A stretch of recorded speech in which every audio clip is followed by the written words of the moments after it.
কি হলো দিদি, সাকিনাকে দেখছি না কদিন?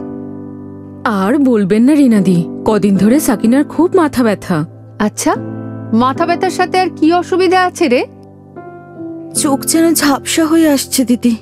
সে কি, ডাক্তারের কাছে যাসনি কেন?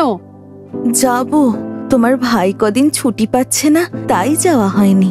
না না, এটা একদমই ফেলে রাখার জিনিস না, চল আমি নিয়ে যাচ্ছি।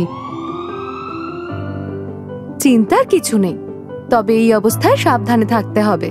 রিনা, ওদের পোয়াতি অবস্থায় বিপদের লক্ষণগুলো একটু বুঝিয়ে দাও তো। দেখ সাকিনা, পোয়াতি বা গর্ভাবস্থা একটা মেয়ের জীবনে সব থেকে সুন্দর অনুভূতিগুলোর একটা, যা তাকে পূর্ণতা দেয়। কিন্তু এই সময়েও এমন কিছু হতে পারে যা এই যাত্রাকে ঝুঁকিপূর্ণ করে তুলতে পারে। যেমন এই অবস্থায় যদি যোনিপথ দিয়ে রক্তপাত হয়, বা ঝাপসা দৃষ্টি, অতিরিক্ত তলপেটে ব্যথা, খুব মাথা ব্যথা হয়, আর পেটের বাচ্চা যদি নড়াচড়া কম করে বা জ্বর আসে, তাহলে জানবে এগুলো বিপদের লক্ষণ।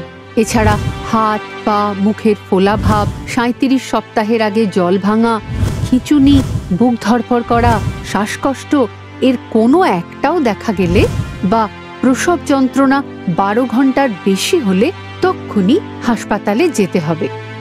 আর সাকিনা, তোর আগের বাচ্চাটা সিজার করে হয়েছিল না? হ্যাঁ দিদি। তাহলে সিজারের জায়গাটায় ব্যথা হলেও ফেলে রাখবি না, হাসপাতালে গিয়ে দেখিয়ে নিবি।